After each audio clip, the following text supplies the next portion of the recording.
بلایا جا رہا ہے، تو اس میں 27ویں ترمیم کا کوئی مسودہ میرے پاس موجود نہیں ہے۔ بلاول بھٹو زرداری صاحب نے 6 تاریخ کو سینٹرل ایگزیکٹو کمیٹی کی میٹنگ جو ہے وہ بلائی ہے کراچی میں۔ اس میں شاید لیڈرشپ کے پاس وہ پوائنٹس ہوں جو کہ مسلم لیگ کی ڈیلیگیشن نے ان کے ساتھ ڈسکس کیا ہے، وہ CC میں رکھے جائیں گے، اس پہ ڈسکشن ہوگی، اس پہ فیصلے ہوں گے، پھر ہمیں پتہ چلے گا کہ اس کے اندر 27ویں ترمیم میں کیا چیز ہے کیا چیز نہیں ہے۔ اس وقت تو ہم فی الحال جو ہے مفروضے پہ جو ہے وہ بات کر سکتے ہیں، باقی تو کچھ نہیں ہے۔ بلاول صاحب نے ٹویٹ کیا ہے جس میں انہوں نے کہا ہے کہ جو اختیارات ہیں وہ واپس وفاق کو ملنے جا رہے ہیں، تو یہ تو پھر ریورس ہو جائے گی 18ویں آئینی ترمیم جس پہ پیپلز پارٹی کی ساری سیاست کھڑی ہے، تو اس پہ کیا کہیں گے؟ دیکھیں، بلاول صاحب نے واقعی کل ٹویٹ کی ہے اور اسی حوالے سے انہوں نے 6 تاریخ کو سینٹرل ایگزیکٹو کمیٹی کا جو ہے وہ اجلاس بلایا۔ اس سے پہلے بلاتے لیکن پریزیڈنٹ زرداری صاحب اس وقت ملک سے باہر ہیں، وہ بھی پہنچ رہے ہیں۔ جیسے ہی پہنچتے ہیں اس پہ اپنی پارٹی کی ہماری ڈسکشن ہوگی اور اس کے بعد جو بھی فیصلہ ہوگا وہ آپ سے بھی شیئر کیا جائے گا اور وفاقی حکومت سے بھی شیئر کیا جائے گا۔ آج کا کوئی امکان ہے خبر پختونخوا؟ آج تک تو نہیں ہے، کل کا مجھے کوئی پتہ نہیں ہے۔ Thank you. کلائمیٹ چینج کے حوالے سے کانفرنس پہ یہاں پر میں آیا، میں اپنے یہاں پر جو ہے وہ مفکر صاحب کا جو ہے بہت زیادہ مشکور ہوں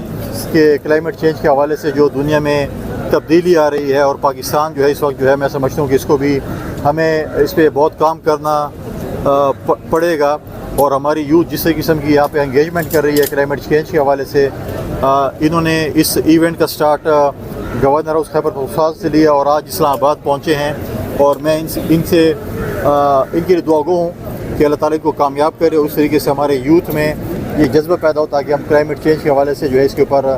کام کریں۔ تو میری ان کے لیے نیک خواہشات ہیں، دعائیں ہیں۔ باقی آپ کو کوئی سوال ہے تو میں سر میرا سوال یہ ہے کہ گورنر صاحب ایک بات بتائیں کہ ابھی آپ نے کہا تھا کہ جو پچھلے گورنر وزیر اعلیٰ تھے خیبر پختونخوا کے وہ کھنڈرات بناتے ہیں، تو موجودہ وزیر اعلیٰ سے آپ کو کیا توقعات ہیں؟ اور موجودہ وزیر اعلیٰ کی جو اصل کنسرن ہے وہ یہ ہے کہ ان کی بانی PTI سے ملاقات نہیں ہو رہی، اس سلسلے میں آپ کوئی کردار ادا کر سکتے ہیں؟